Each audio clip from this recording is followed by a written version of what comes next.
The dog was dying. That much was obvious. But it wasn't from hunger. It wasn't from neglect. It wasn't even from disease. No.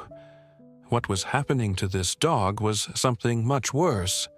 Dr. James Carter had seen thousands of animals during his career, from the tiniest kittens to the most stubborn guard dogs. He had seen it all, or at least that's what he thought. But nothing could have prepared him for that moment. A woman walked into his clinic that night, carrying what appeared to be a dying ghost of a dog in her arms. She was out of breath. Her clothes were wet from the rain outside, but she appeared to have no concern. Gripped the nebbish creature to her chest, her eyes full of panic. "Please, you've got to help him." Dr. Carter had no time to react before she put the dog on the examination table. As soon as his hands came to rest on the dog's fragile body, he knew this was not normal. This dog wasn't just sick. He was fading. His fur was thin, patchy, clinging to his frail frame like tissue paper. His ribs protruded sharply. He breathed shallow and uneven. His eyes, once so full of life, were dull, empty, almost as if he were trapped in a world where the rest of us couldn't follow him. The woman's voice shook. I found him in an alley. He was just lying there. I thought he was already—" She trailed off, unable to utter the word. "Dead." Dr. Carter took out his stethoscope and held it against the dog's chest. A weak, uneven heartbeat. But still, a heartbeat. He frowned. There was something about this that didn't add up. Severe malnutrition? Maybe. A rare infection? Possible. But then, why was he ice cold to the touch? He turned to the woman. "Did you see anything? Any wounds? Any signs of injury?" She shook her head quickly. "Number, there was nothing. No blood, no cuts. It's as if he was simply left to die there." A shiver went up Dr. Carter's spine. Dogs didn't just suddenly be anxious. This wasn't abandonment, this was deliberate. And then, the dog moved, barely, just a twitch, a long, painful scraping of his paw across the examination table. "Doctor!" Carter drew closer, his breath wet in his throat. The dog's eyes fluttered open, and for the first time he really saw them. They weren't just dull, they weren't just lifeless, they were haunted. The dog wasn't just sick, he was recalling something terrible. And then, with what was left of his strength, he whimpered. A sound so soft, so cracked, it vibrated across the whole room. Because this wasn't only a cry of pain, it was a plea. A cry for someone to finally pay attention. From the instant the dog let out a whimper, the energy in the clinic shifted. It wasn't only a sound of pain, it was not only the sound of suffering. It was something deeper, something desperate. And Dr. Carter sensed with every bone in his body, this is not just a sick dog. This was a dog who was carrying a secret. The woman wiped at her tears, trembling hands still. Is he going to make it?" "Doctor." Carter didn't immediately respond. He did not look instead, turning his attention to the dog, running his hands along its frail body, searching for disguised injuries, signs of trauma. But there was nothing. No cuts, no bruises, no broken bones. Just an old, dying body with no medical explanation. "Let's do a few tests to start," Dr. Carter finally said. He motioned to his assistant, Mia, still frozen in the doorway, her eyes wide. She sprang into action, retrieving the needed equipment: a thermometer, a blood test kit, a scanner for microchips, anything that could cue them. First, Doctor. Carter inserted the thermometer. The number popped up on the screen. He frowned, checked again. That can't be right. The woman leaned in, her voice quaking. "What is it?" "Ah," Dr. Carter said after a pause. "His body temperature is too low, dangerously low. But he's alive," Mia said in a whisper. "How's that possible?" "Doctor." Carter didn't respond, because he didn't know. Then he drew a blood sample. The test results took only a few minutes to process. When they came up on the screen, his breath stopped. Half of the levels are just off the charts completely. The other half were so low you hardly noticed. None of it made sense. "What the hell happened to you?" Dr. Carter muttered under his breath. Then came the ultimate test, the microchip scan. "Doctor," Carter paused, with his heart in his throat as he ran the scanner up and down the dog's skinny neck. A beep. A number appeared on the screen. He entered it into the database looking for the usual, a name, an owner's info, a number to call. But instead, an error message appeared. No registered owner found. Dr. Carter frowned. That's odd. If he had been a stray, why have him microchipped at all? He tried again. Same result. And that's when he saw something else. The microchip. It was unlike any other chip he had seen before. Mia sat across his shoulder, a little confused. "That doesn't look normal." "Doctor," Carter's fingers paused over the keyboard. "It's not. This is not your ordinary pet microchip." The voice of the woman was hardly above a whisper. "Then, what is it?" Dr. Carter's gut twisted. "I don't know." But one thing was clear. This wasn't merely sick dog, sick man. This was not just a medical mystery. This dog had a past, and someone had gone to a lot of trouble to get rid of it. No registered owner, no medical history. There was no reasonable explanation for how he was. This dog wasn't just lost. He had been erased. Dr. Carter leaned back in his chair and looked at the screen. The number of the microchip flashed on screen, mocking him with its blankness. "How is that even possible?" Mia muttered. "Every microchip that you can put into a pet, you register it to someone." Dr. Carter's fingers tapped oddly against the desk. Unless someone did not want him found. The woman who had brought in the dog shifted in her seat. "But why? He's just a dog, right?" Mike hesitated. The pieces weren't adding up. A stray who had no wounds or owner, a dangerously low body temperature, and an untraceable chip. It was not simply a matter of neglect. This was something bigger. And his instincts told him somebody didn't want the truth coming out. At that moment, the clinic's front door chimed. A man stepped inside. Tall, well-dressed.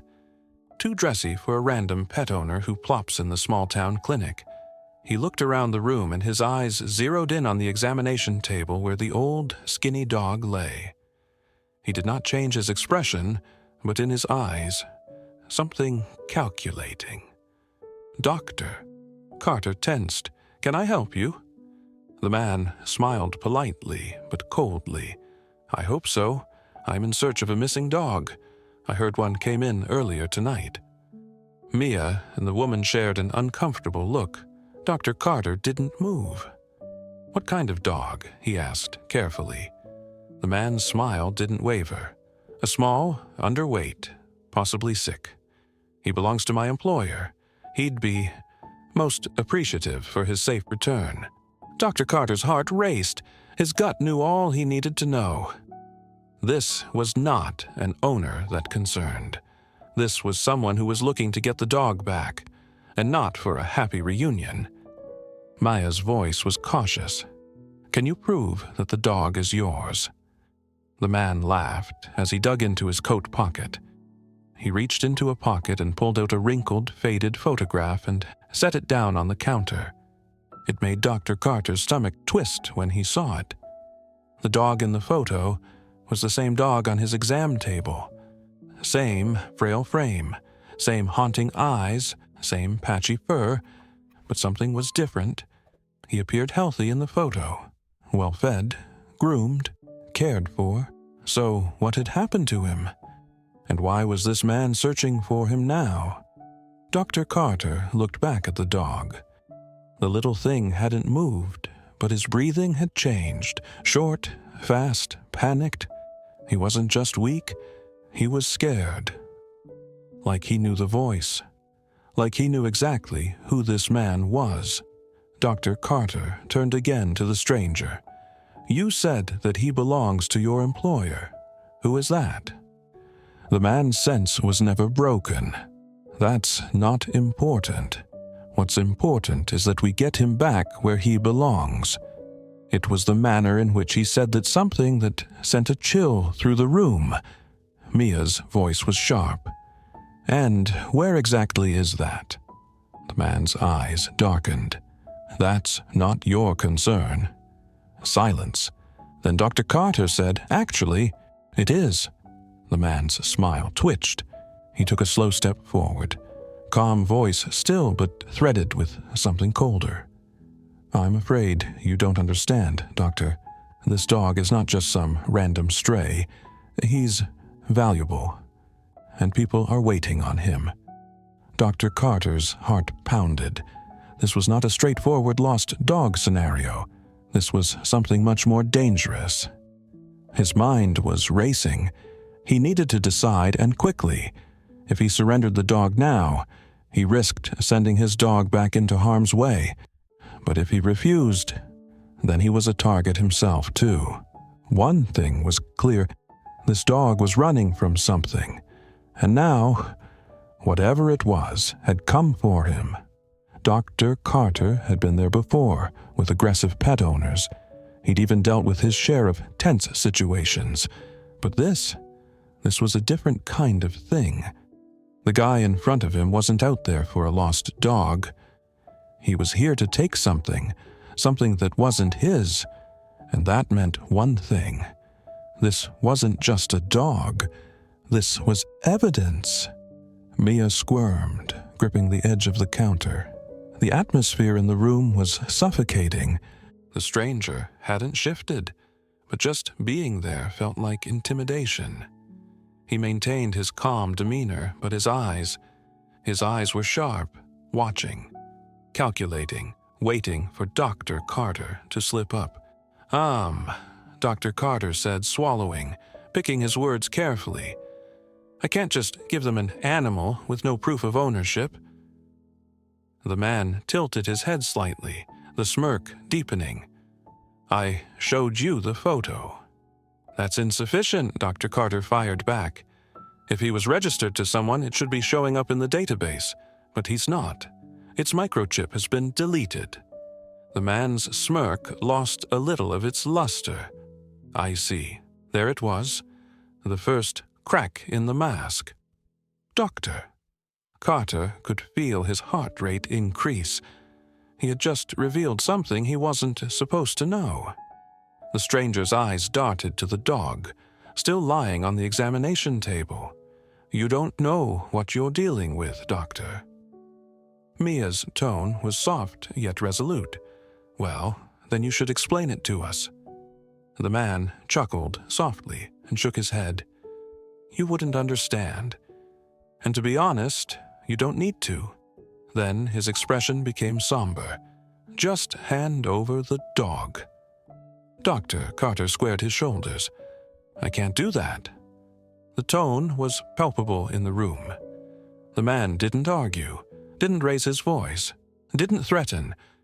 He just stared, and somehow it was worse. Then something unusual happened. The dog, once limp seconds ago, stirred. A slow, painful movement. His head barely lifted. His glassy eyes flashed toward the stranger, and then he whimpered. A sound so feeble, so imbued with something other than fear, that it gave Dr. Carter chills. It wasn't just a reaction. It was recognition. This dog knew who this man was. And whatever had happened to him, it had been because of him. The stranger's face hardened. His fingers moved slightly at his sides, as if he were suppressing himself. For the first time since entering, he seemed annoyed. Doctor. Carter's mind raced. The dog sprang back, and he knew it wasn't a normal situation. This wasn't a rescue. This was a cover-up. And that could mean only one thing. He couldn't let this man take him. Not now. Not ever. Doctor. Carter stepped cautiously forward, putting himself between the man and the exam table. Mia, catching on, discreetly moved toward the door. "I think we're finished here," Dr. Carter said decisively. "If you can prove it legally, bring it back. This dog is staying here otherwise." The man did not react immediately. He just watched Dr. Carter, his face inscrutable. Then he kind of released a breath as if amused a bit. "You're making a mistake." Dr. Carter didn't flinch. "Maybe. But at least I can sleep at night." The man chuckled a brief, joyless laugh. Then he turned and walked towards the door without saying anything further. Just before going out, he hesitated. Without turning around, he uttered one last thing. "You have no idea what you just signed up for." And then he was gone. Silence. A dense, suffocating silence. Mia released the breath she had been holding. What the hell was that? Dr. Carter faced the dog again, stomach roiling. The tiny animal was still shivering, his body feeble, but his eyes were wide open now, alert, watching the door, as if he knew this wasn't over. Not even close. The man was gone, but his words lingered in the air, still poisoning each corner of the clinic. "You don't know who you just tangled with." Dr. Carter didn't know why, but those words sounded more like a promise than a warning. Hands shaking, Mia had managed to lock the front door. "Okay, I know I don't frighten easy, but that guy was bad news."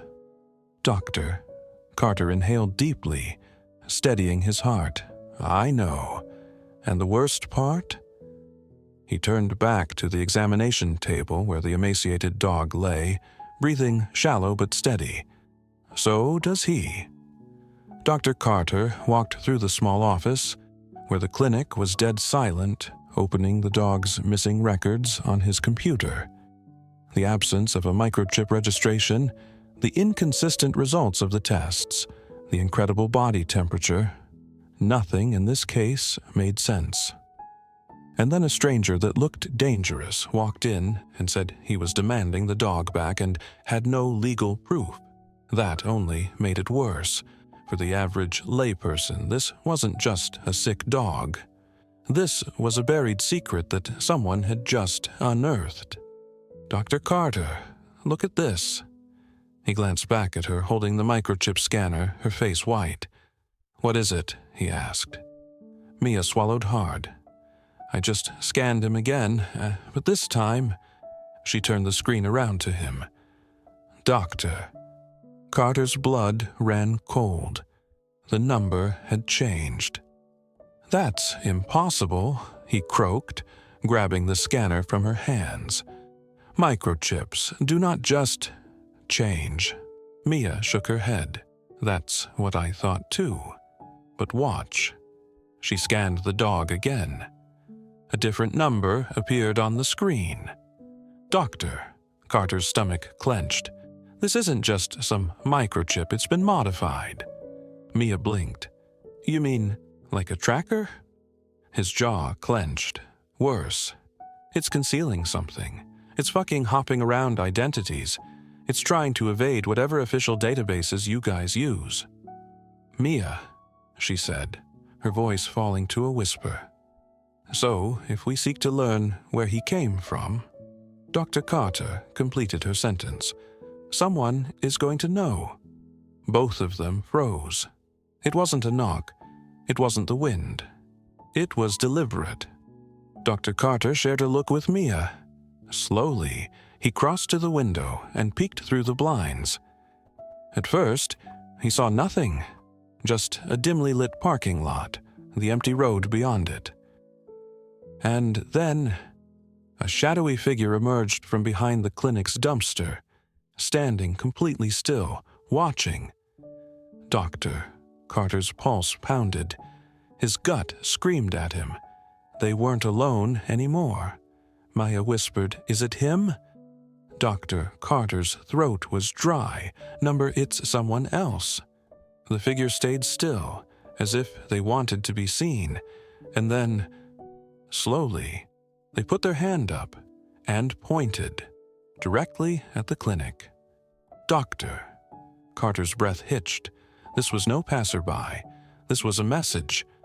The weak dog gave a low, plaintive whine. Doctor. Carter turned, his stomach swirling. But Buddy wasn't just uncomfortable. He was trying to warn them, as if he already knew. Whoever was outside wasn't there to talk. The figure outside did not move, didn't speak, didn't knock, didn't approach. He just watched, like he was waiting on something. Or worse, like he was waiting for someone. Doctor. Carter's hands twitched at his sides. There was not just one thing wrong. Everything was wrong. Every command deep in his body told him, "And I will be dead soon." Mia's breath was uneven. "We need to call the police." Dr. Carter wouldn't take his eyes off the shadowy figure. "And tell them what?" "That there's a guy outside just standing there." Mia's jaw clenched. "It's not nothing. He's purposely standing there. He wants us to know that he's here." Dr. Carter knew she was correct, but there were no cops to call to solve anything. If the guy outside was connected to the guy from earlier, then this wasn't just about intimidation. This was a warning. And if they weren't careful, it could become much, much worse. Mia stiffens. "Tell me that was just the wind." Dr. Carter doesn't answer, because he knows the truth deep down. It wasn't the wind. Something had just changed. And then Mia jumps. "What the— Doctor!" Carter's blood runs cold. The security system had been set off, but not from the front door. It came from the back. Too long the hallways, too close the walls. Every shadow seems to be in motion. Then they see it. The back door, cracked open. Mia's voice is a whisper. Someone's inside. Doctor. Carter doesn't breathe. He looks to Mia, his voice low but insistent. "Get to the front, lock the doors, call for help." Mia hesitates, but as soon as she sees his face, she knows this isn't the time to argue. She nods and runs. "Doctor." Carter squeezes the flashlight tighter. If anyone had got in, they were still here. And he didn't know what they wanted from him. "Doctor." Carter freezes. Someone is hiding there. His hold on the flashlight tightens. His heart pounds. Then the light floods in. A figure recoils, covering her face. Not an attacker. Not a stranger. A boy. No older than 17. Dr. Carter blinks. The boy is thin, unkempt. His clothes filthy and torn. He looks terrified. But the second he steps into the room and sees the sick dog on the exam table, his demeanor shifts. A mix of relief, panic, urgency. And then, just before Dr. Carter can say anything, the boy speaks. His voice breaks, but his words are lucid. "Please, you have to help me. They're coming. And if they find him—" He looks at the frail dog. His next words send a chill through the air. "They'll kill him. Again. They'll kill him again." The words floated above like a storm cloud, cloistering the room. Dr. Carter had hardly registered them when Mia came hurrying back, out of breath. "I locked the front door. The guy outside has disappeared, but I don't think it's a good thing." Dr. Carter's mind raced. He turned back to look at the boy, his hands trembling, his face white. Start talking. Now." The boy swallowed, looking from them to the spindly dog on the table. His voice was raspy as if he hadn't spoken for days.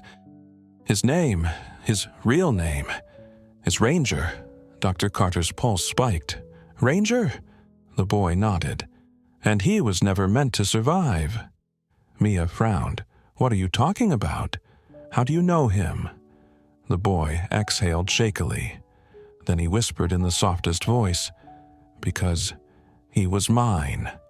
Silence, heavy and suffocating. Dr. Carter's head spun. "He's your dog." The boy gave a weak nod. "He was, but they took him." Mia's brow furrowed.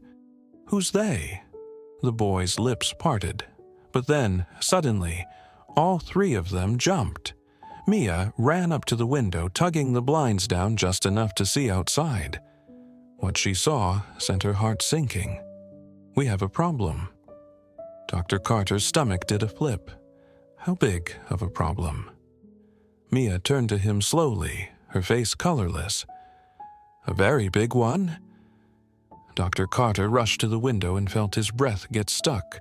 Engines running, voices in the darkness, headlights cutting through the night. And inside, men in suits, waiting, watching, hunting. The boy stepped back, shaky. "They found me." Mia clenched her fists. "Who are these people?" The boy didn't reply immediately. Instead, he stared down at Ranger as his eyes glazed over. And when he spoke, it was hardly above a whisper. "They're the ones who did this to him." Dr. Carter felt a shiver run down his spine. "Did what?" The boy paused, but then he cracked and he said it. "They experimented on him." Dr. Carter's mind reeled. "What?" Mia's voice was sharp. "That's insane." The boy shook his head. "Number, it's the truth. And if we don't get out of here, they're going to come for him again. And this time, they aren't going to let him live." Dr. Carter's heart hammered. There was no time left. They had to move. "Now, we need to get to my car. We will go out of the back exit. If we're quick, we can be out of there before anyone knows it." The boy held Ranger gently, trying not to hurt him. The weak dog emitted a soft, pained noise, but he did not struggle. It was almost like he knew this was his last opportunity. Mia took the lead, checking the back door one too many times. "It's clear, for now." Dr. Carter exhaled sharply. "Okay, on my count. 1, 2. Glass is blowing out of the front window. Mia screams. The boy ducks, covering Ranger with his body. Dr. Carter grabs him. "Go, now!" They barely make it outside. Dr. Carter's car is parked a few feet away. His hands are shaking, fumbling with the keys. Mia opens the backseat door wide. Get in, doctor!" Carter slams the driver's side door shut just as the bullet shreds past the side mirror, just missing them. Dr. Carter slams on the gas pedal. The clinic fades in the rearview mirror. But Dr. Carter knows this is far from over. They're not just running anymore. They're being hunted. "Doctor." Carter's hands were gripping the steering wheel so tightly that his knuckles turned white. His mind was racing as fast as the car, but no matter how hard he tried to concentrate, one thought kept running through his mind. What the hell have we gotten ourselves into? The kid was in the back seat, curled around Ranger, his arms cradling the sickly dog. The little creature let out a little whimper on every bump in the road, but he didn't resist. He was too tired to fight anymore. Mia sat in the passenger seat, glancing at the side mirror every few seconds. Her pallor still after the gunshots. "I think we lost them," she said under her breath. But her voice didn't sound convincing. Dr. Carter kept his eyes on the road. "For now." The boy's voice was soft but insistent. "They won't stop. You know that, right?" Dr. Carter exhaled sharply. "I figured as much." Mia spun around in her seat, eyes narrowing. "Then maybe you could start explaining." Who the hell are these people? And what had he done to this dog? The boy hesitated. He gazed at Ranger, his fingers tightening on the pup's frail body. Then he spoke in a voice barely above a whisper. They took everything from me. The boy, when he had a home, a life at all, was walking down a shadowy alley. He was younger and more hopeful then. And beside him, a ranger who was strong, healthy, and happy. "Come on, boy," he had whispered, giving his leg a little pat. Almost home. But they didn't make it home. Before the boy could even scream, hands had got hold of him, pulling him back, and then a sharp, piercing yelp. Ranger was torn right out of his hands. The boy thrashed, kicked, attempted to fight back, but it was useless. He was too small, too weak. And then it just ended. The doors of the van shut, and Ranger was gone. The boy swallowed hard, his voice cracking. I searched for him, for weeks, but he was just gone. Mia's expression softened. "Until tonight," the boy nodded. "Yeah, until tonight." Dr. Carter gripped the wheel tightly, and these people, they tested on him. The boy nodded again, his eyes black. They test on animals. They round up strays, erase their identities, and exploit them for things that no human should ever do. Mia's stomach twisted. Like what? The boy hesitated.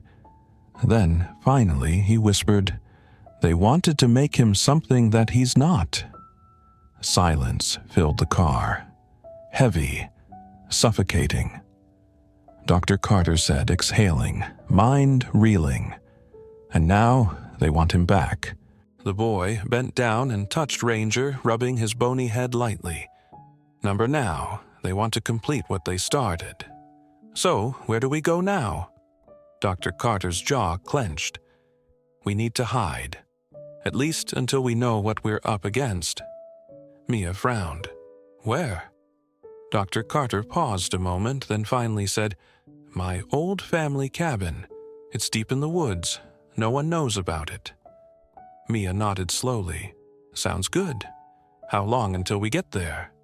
Dr. Carter verified the dashboard. "An hour. Maybe less if we don't stop." Mia's voice was firm. "Then don't stop." The screen flickered. Static. Then, recalculating. Mia frowned. "That's weird." Dr. Carter's stomach knotted. "No, it's not." Mia's eyes widened. "They're watching us, aren't they?" The boy's voice was sharp. "They don't just let their experiments leave their premises." Dr. Carter's pulse hammered. "We have to ditch the car, now!" He yanked the wheel hard. The truck shook violently, but finally, it stopped. There were just a few seconds of silence. Then Mia took a shaky breath. "Jesus, you could have warned us." Dr. Carter ignored her. He turned to the boy. "Get the dog. We run on foot from here." Mia's breath hitched. "They found us." The boy's hands tightened around Ranger. "Number. They were never searching for us." Dr. Carter's stomach knotted. Then what were they searching for? Him. Dr. Carter's heart raced as he faced Mia and the boy. "We can't outrun them in a car. We go on foot. Now." Mia didn't argue. She snatched the backpack from the back seat and slung it over her shoulder. The boy hugged Ranger close to his chest, his eyes wide with panic. Dr. Carter ripped the door open, cold night air crashing against them like a wave. The SUV's tires screeched against the pavement in the distance. They were coming. Branches lashed their skins as they ran. The ground was uneven, covered in leaves and roots that threatened to trip them with every step. Dr. Carter gasped for breath. He wasn't built for this. He was not a soldier, a cop, or a fugitive. He was just a vet. And there he was, running for his life, running for their lives. Mia followed closely behind him, breathless. The boy was speedier, faster than either of them, even with Ranger on his back. Instinctively, propelled by something deeper than fear, desperation, Dr. Carter winced as the bullets tore through the trees around them. Bark erupted, sending splinters into the air. Mia gasped. "They're shooting at us!" Dr. Carter clenched his jaw. "They don't want to kill us. They're trying to slow us down." The boy screamed, lurching forward. But he didn't stop. He just held Ranger tighter and just kept going. They needed cover, fast. A small wooden shack. Old, abandoned, half embedded in the wild-grown flume. It wasn't perfect, but it was something. "There!" he shouted. "Inside, go!" Silence. Heavy, suffocating silence. Dr. Carter leaned back against the wall, gasping for air. His ears were ringing. His hands were shaking. Mia used to play peekaboo through the cracks in the wood. "I don't see them." Dr. Carter swallowed hard. "That doesn't mean they're not there." Mia's breath hitched. "They're here." The boy was sitting on the floor and holding Ranger's limp body. The dog's breath was labored but steady. His fur was moist with perspiration, his small chest rising and falling unevenly. Dr. Carter knelt down by them. "How's he doing?" The boy's voice was raw. "He's not going to last very long like this." Mia looked quickly at the door. "Then we need a plan." Dr. Carter exhaled. "Number, we need answers." He addressed the boy, lowering his voice but keeping it steady. "Tell me everything, now." "They're a private organization. I don't know their name. I just know what they do." Mia crossed her arms. "Which is?" The boy swallowed hard. "They modify animals, test things on them, not just medicine, not just treatments." "Doctor?" Carter's stomach churned. "Like genetic experiments?" The boy nodded. "They take healthy animals and push them to their limits. Some don't survive. Some..." He glanced down at Ranger. "Some do, but they're never quite the same." Mia's voice was quiet. "And Ranger?" The boy's hands were shaking as he rubbed the dog's head. "They did something to him, which they never did to the others." Dr. Carter had a chill run up his spine. "Smarter?" The boy nodded. "More than that. He's not just trained. He understands things, feels things, knows things." Mia's voice was barely a whisper. "Like what?" The boy swallowed. "Like who to trust and who to run from." Dr. Carter flinched, reflexively blocking the boy and Ranger. The atmosphere was packed with splinters and dust, and standing in the doorway, he moved one step forward slow, then another.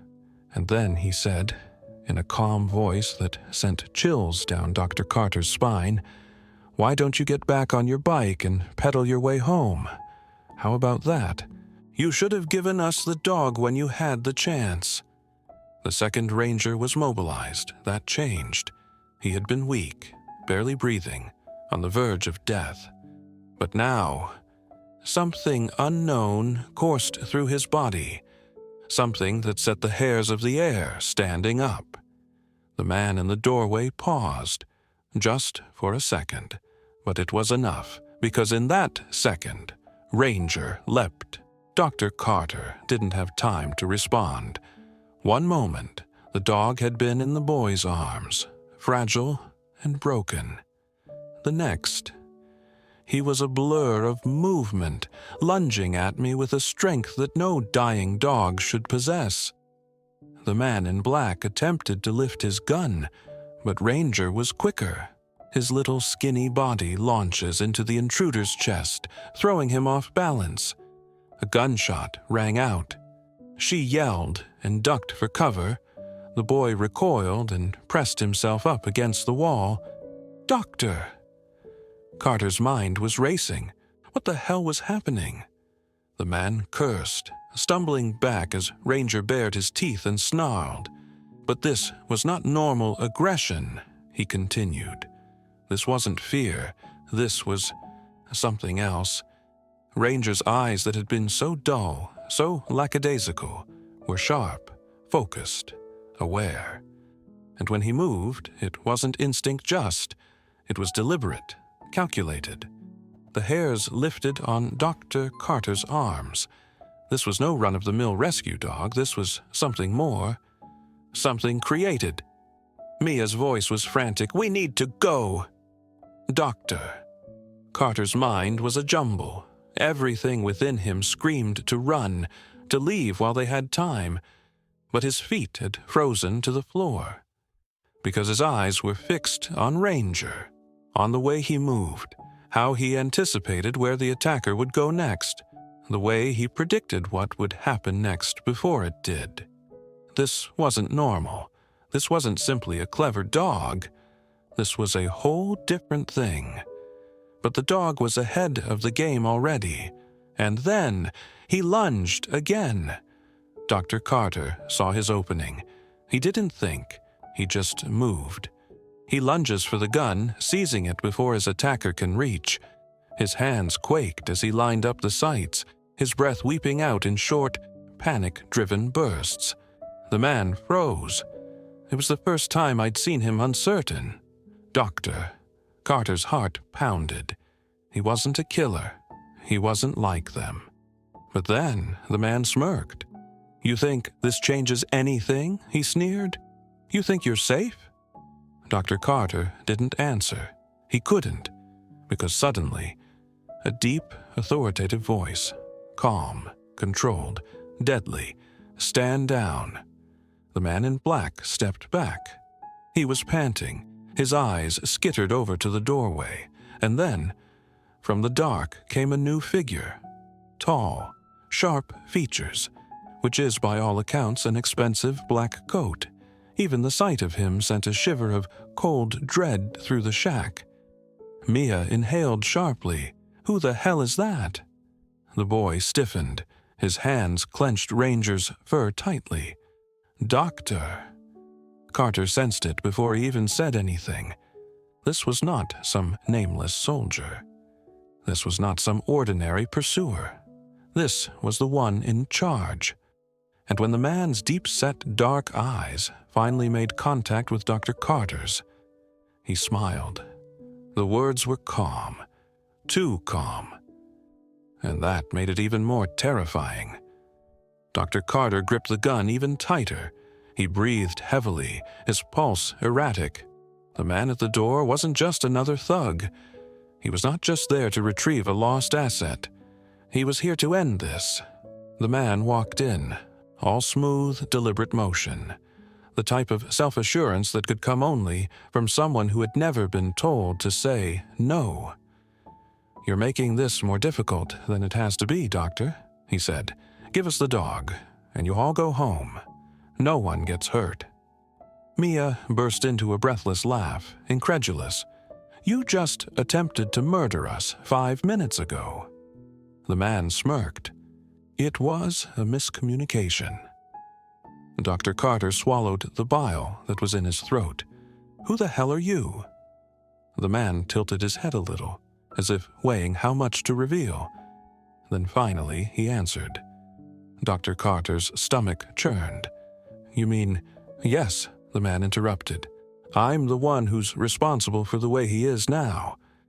His dark eyes slid to Ranger, hovering protectively in front of the boy, his body taut, his eyes aimed on the man. The man smiled. "And I have to say, I'm impressed. He's tougher than we thought." The boy's voice hardly rose above a whisper. "No." Everyone turned to him. His hands tightened around Ranger's fur, his face taut but resolute. "You can't have him." And the man's face didn't change. "And what are you going to do about it, kid?" The boy's jaw tightened. But before he could respond, Ranger emitted a low, dangerous growl. It was a sound unlike anything I ever made before. Deep, almost unnatural. The man let out a breath, shaking his head.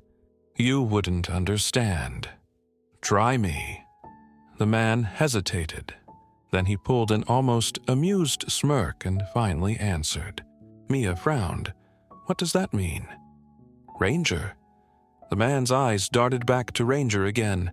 Dogs have always been smart, but their limits, their instincts, those were barriers nature had put in place.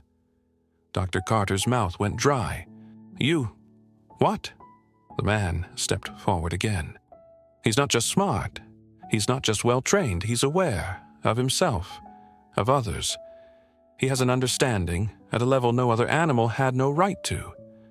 You mean he's not a dog, right? The man smirked. Now you're catching on.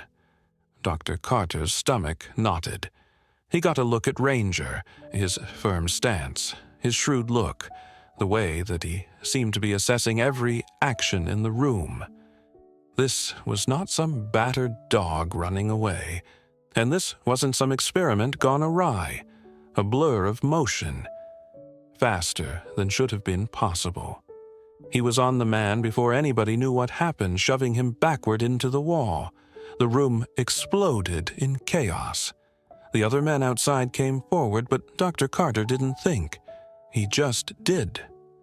Mia kicked over a table, gaining them some extra time before she ran to the back door. The boy held on to Ranger, his face stricken with panic. Mia turned in her seat, her voice panicked. That guy. He told Ranger he was more.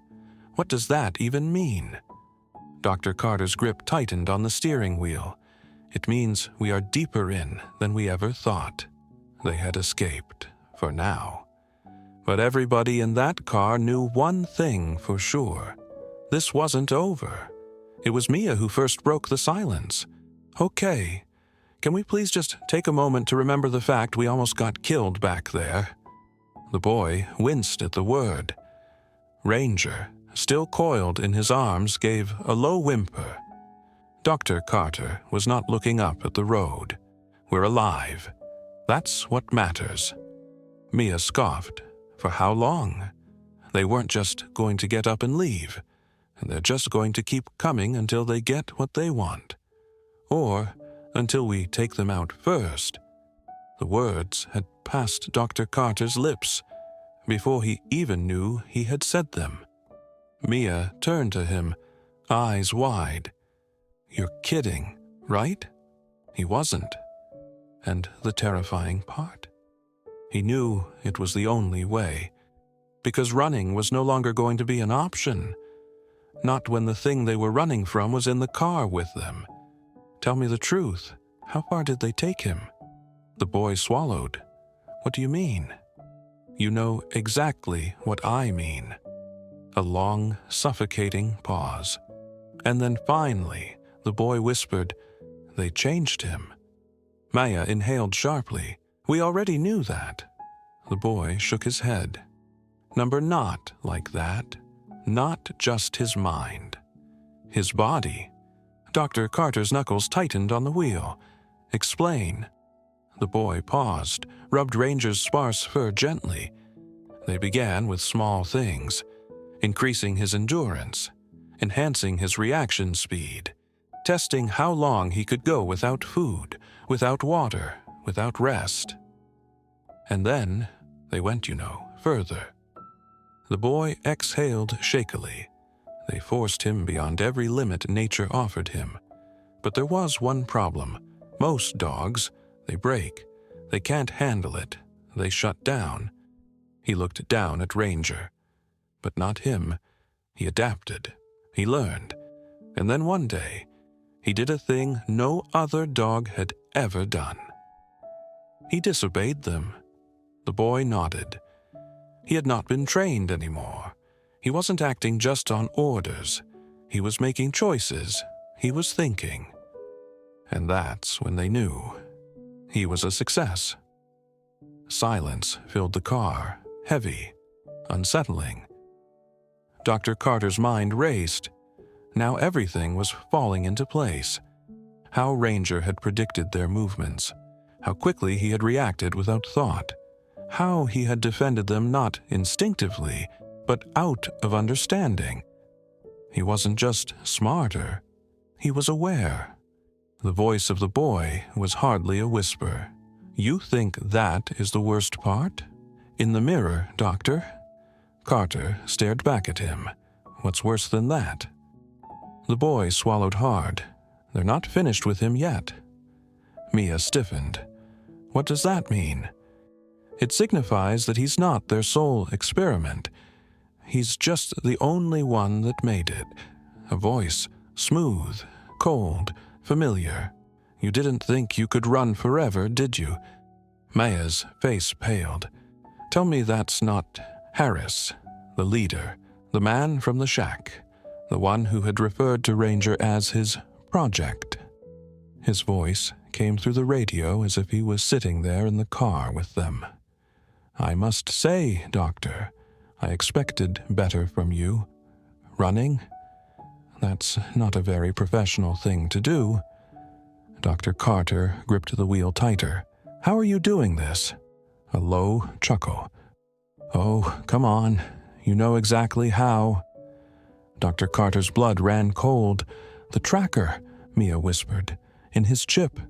We've got to get that thing out of him." The boy held Ranger even tighter. "You don't understand. It's not just a tracker." Dr. Carter turned to him, his voice blunt. "Then what is it?" "It's a failsafe. And if they activate it, he's not going to just not be Ranger. He'll stop being anything. Get me a scalpel. Now." Mia's eyes widened. "You're going to do this here? We don't have a choice. They're coming. And if we don't move quickly, then we'll be digging a grave rather than saving his life." Too late. The engines roared into the night. Dr. Carter's car skidded to a stop on the gravel road. The headlights cut through the darkness, the dust and smoke swirling up into the air. The enemy behind them, closing in. There was no more running, no more hiding. This was it. "Be quiet," Dr. Carter snapped to Mia. "Scalpel, now." She only stopped for about a second before she dove into the emergency kit, grabbed the tool, and slammed it into his hand. "Are you actually about to do surgery in the back of a car?" "If I don't, Ranger is dead either way." The boy held Ranger in his arms, his breath quaking. "Please, save him." A single moment. A decision that would alter everything. Dr. Carter sucked in his breath and made the first cut. Ranger didn't make a sound. The pressure made him tremble all over, breathing weak but regular. Dr. Carter worked quickly, his hands acting by instinct, tuned out the tremors, the disorder around them. "Doctor," Carter muttered an expletive. "Just a little more." Then he felt it. Something hard, metallic. Deep in the tissue it was buried. "Got it." He gripped the chip with the forceps and pulled it free.